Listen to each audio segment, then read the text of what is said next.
O livro de Josué. Vamos relembrar a história até agora. Deus escolheu Abraão e sua família se tornou o povo de Israel, o que foram escravizados no Egito. Então, através de Moisés, Deus resgatou Israel do Egito, fez uma aliança com eles no Monte Sinai e os guiou pelo deserto. Então Israel acampou fora da terra prometida, e Moisés os convocou a obedecer os mandamentos de Deus, para que eles pudessem mostrar a todas as outras nações como Deus era. O livro de Josué começa logo após a morte de Moisés, e Israel está pronta para entrar na terra prometida. Então, a história de Josué é montada a partir de 4 movimentos principais. Josué primeiramente lidera o povo para a terra prometida, e uma vez na terra prometida, eles enfrentam toda a hostilidade dos cananitas. Então eles entram em batalha. E depois das vitórias, Josué divide a terra prometida como herança para as 12 tribos. E o livro conclui com esses pronunciamentos finais de Josué ao povo.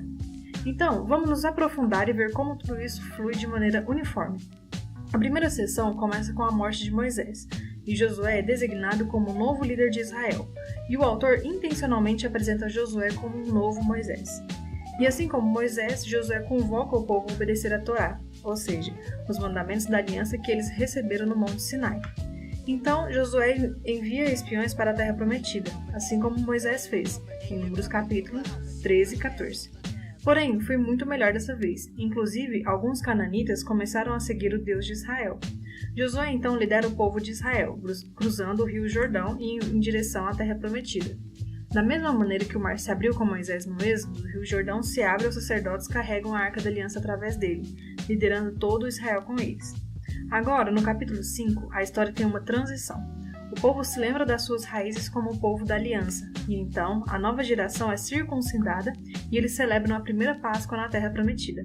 Mas então, eles se preparam para ir em frente e Josué tem esse estranho encontro com um guerreiro misterioso, que é o comandante de angelical do exército de Deus. E Josué pergunta, você é por nós ou por nossos inimigos? E o guerreiro responde, nenhum, nem outro. O que mostra que a verdadeira questão aqui é se Josué está ao lado de Deus, e fica claro que toda essa história não é sobre Israel contra os cananitas. Porém, essa batalha é de Deus, e Israel irá ter o papel de espectadores ou, em certos momentos, apoiadores no plano de Deus, o que nos leva à próxima sessão.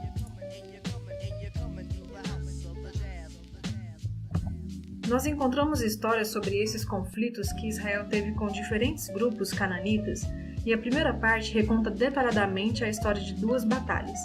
E isso é seguido por uma série de histórias curtas que condensam anos de batalhas em curtos sumários. Então, as primeiras 2 batalhas são contra Jericó e Ai, e elas oferecem esse contraste entre a fidelidade de Deus versus a falha de Israel.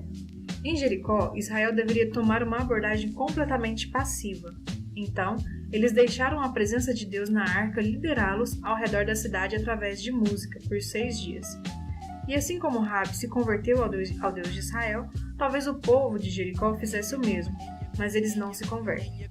Então, no 7º dia, os sacerdotes tocam suas trombetas e as muralhas caem, liderando Israel para a vitória.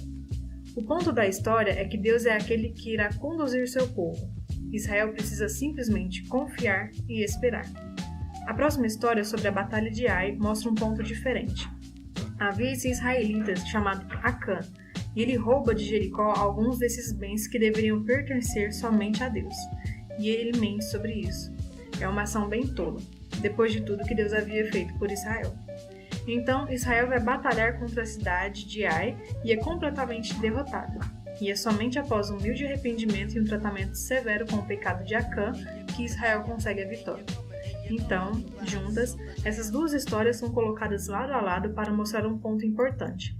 Se Israel irá herdar a terra prometida, eles precisam ser obedientes e confiar nos mandamentos de Deus. Eles não recebem tratamento especial. Agora, a segunda parte da sessão começa com os Gibeonitas, um grupo de cananitas, e eles fazem a mesma coisa que Raabe fez.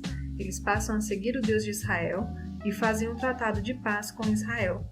Isso em contraste com todos os outros reis cananitas que começam a formar alianças e coalizões. Eles querem destruir Israel. E Israel batalha contra eles e vencem de lavada.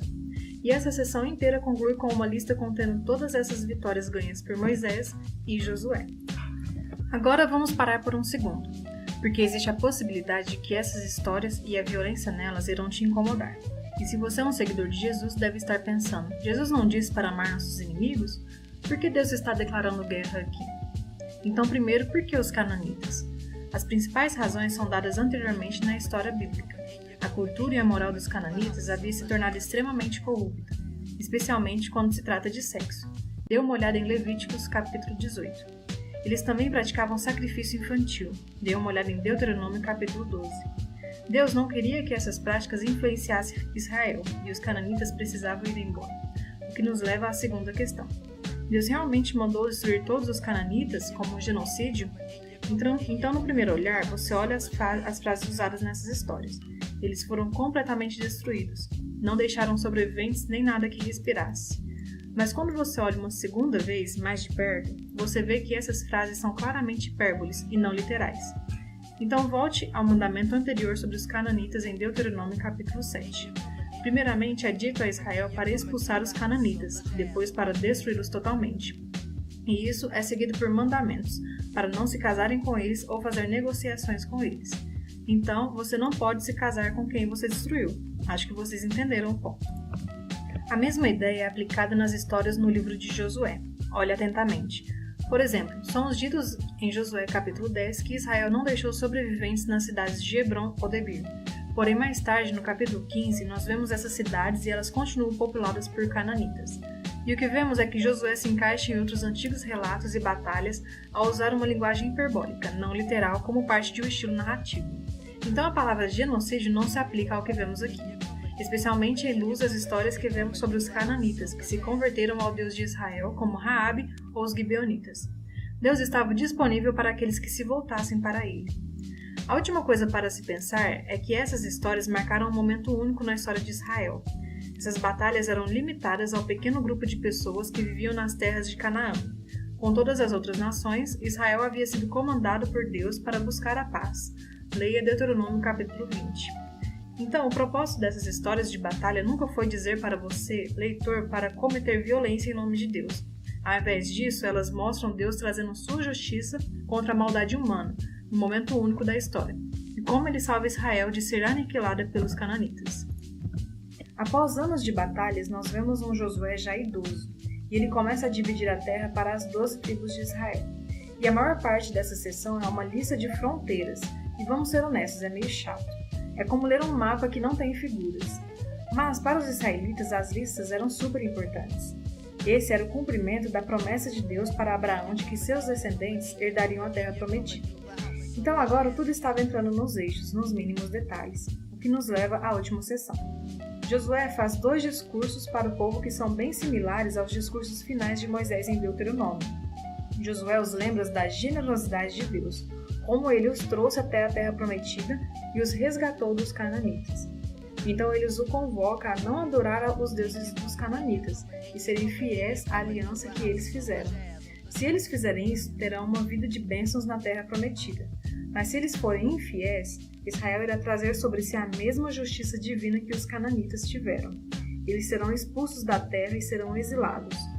Então, Josué deixa Israel com uma escolha. O que Israel irá fazer? Essa é a pergunta que fica no final da história. E esse é o livro de Josué.